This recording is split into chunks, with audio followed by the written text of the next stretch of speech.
Russia's economy may be famous for oil and gas, but its future is more likely to lie in offices like this.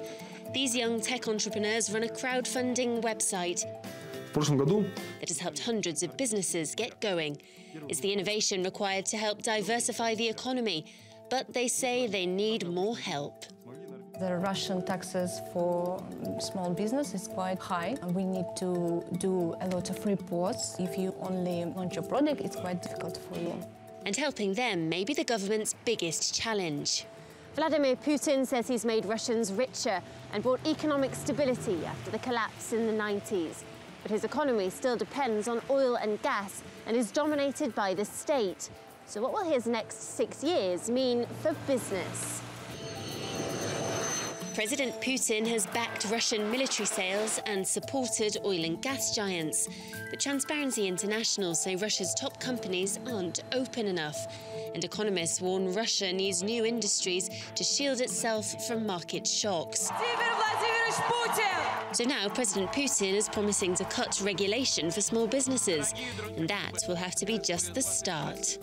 It's a regulation, just make the life of business much simpler, more, because it's not like there is a need to cancel all regulation. No, it's not about it, but that make it rational, because there are a lot of irrational things in current regulations. Russia has what it takes to diversify. It's a country well known for moments of genius.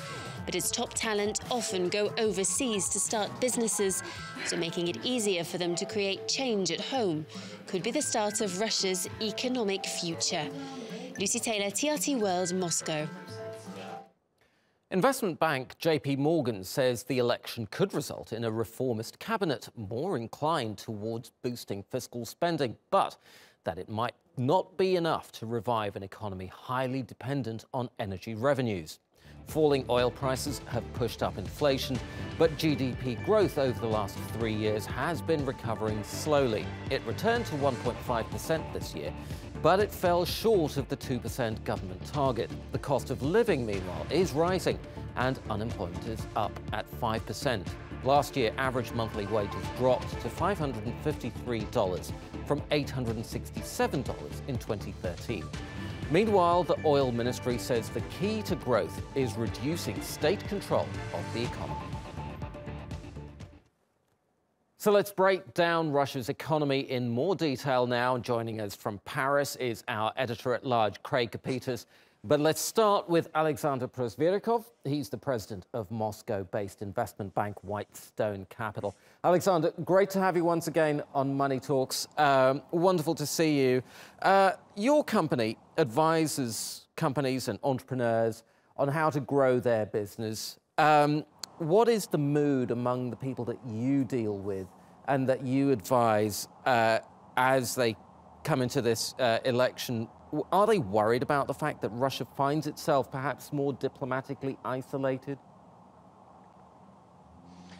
Hi, Oscar. Yeah, actually, this is not a problem for Russia. And once again, today we saw that the foreign capital likes Russia. We placed a Russian Eurobond today that was 2 times oversubscribed in the middle of the day already. We had one yesterday of Gazprom 2 days ago, which was 3 times oversubscribed. So still the foreign capital is looking for opportunities in Russia and ready to invest.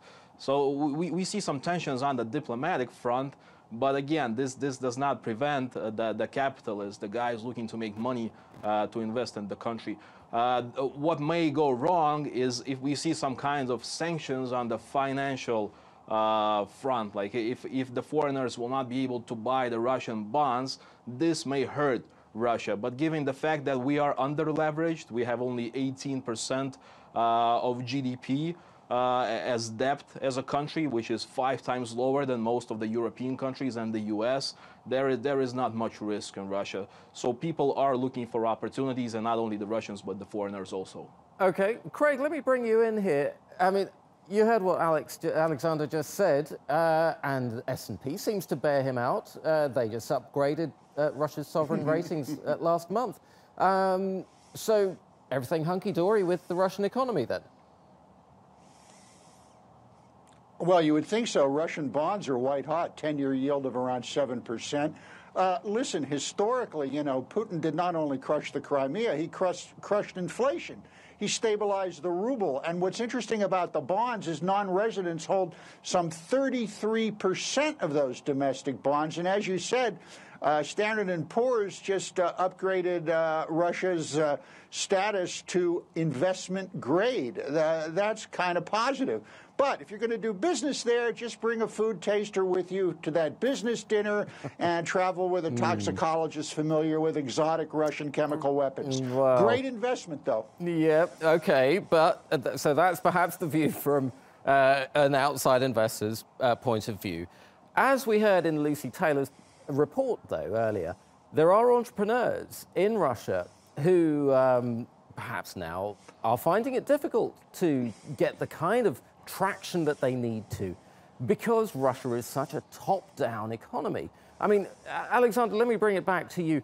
What does Putin need to do to change the lot of those kinds of people in Russia, the entrepreneurs who want to make a difference, who are starting out at the bottom?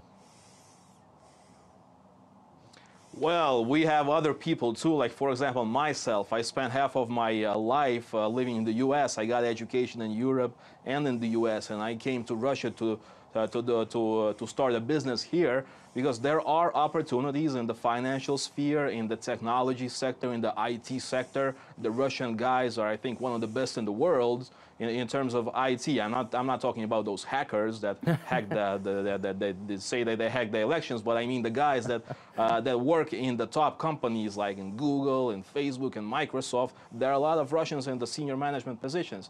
So not all of the people want to leave. I think it's like 50-50 because I know personally a lot of people who together with me came to Russia to do business, and not just the Russian guys who left to get education there, but also the foreigners, the US, the Europeans, the UK people who came here, who are living here and making money here. So I wouldn't say that this is a trend, and I'm not so worried about it. I don't think the government is worried also. Okay, but let us look at some of the headwinds that may arise in the near future.